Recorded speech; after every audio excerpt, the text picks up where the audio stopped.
Piglatag na kan pinagsarungper sa kan Calabanga LGU, PNP asin simbahang Katolika ang mga aktibidad asin ilalatag na seguridad sa banwaan katakod kan pag-obserbar kan Semana Santa. Pagruso kan mga maalay lakad asin madalan sa taunan na pasyon ni Kristo saro sa mga tututukan kan otoridad. Ang detalye sa report ni Jessica Calino.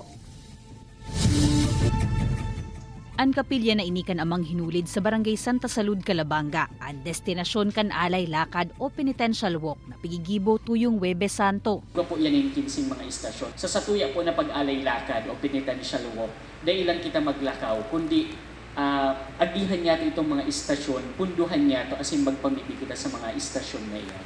Day matansya kung gurano kadakol ang mga mapartisipar digdi, pati ang mga maatendir sa nakatuodang pasyon ni Kristo. Alagad sigun sa lokal na gobyerno, basado sa mga naglihis na taon, milyon katao ang nagdadayo sa saindang banwaan sa bilog na Semana Santa. Kaya iniman ang mayor nindang pigko-konsiderar para ngunya na taon. Kan Marso 14, pig-activate na ang incident management team na matutok digdi.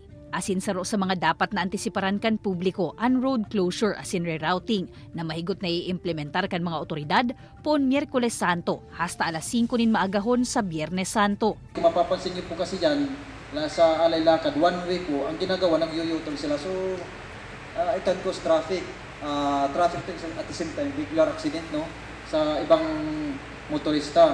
We'd like to announce na lahat po ng kuan, lalo na yung magko-commute lang po, yung terminal lang po natin, dito lang po sa public market. Wala na po tayong i-designate dito po sa along La Purisima ang Pagatpat area. Saruman sa piga-antisiparan asin pigtututukan kan IMT, ang pag-andam sa mainit na panahon na may eksperyensyahan kan mga mapartisipar sa mga aktibidad ngunya na Semana Santa. Saro sa mga naging nahiling minatabang, iyo po itong pagtabang sa pag-construct atong atok or covered area di sa tapat kang hinulid. Si mismong tinampo po duman, tahog na po talaga ito. So pag may misa and pag may nakapila duman, nakakapag pa-shake po sinda duman sa area.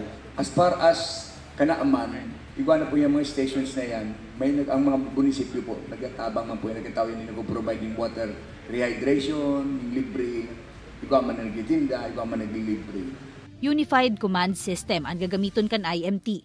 257 uniformed personnel ang i-deploy, suway pa sa ibang force multipliers.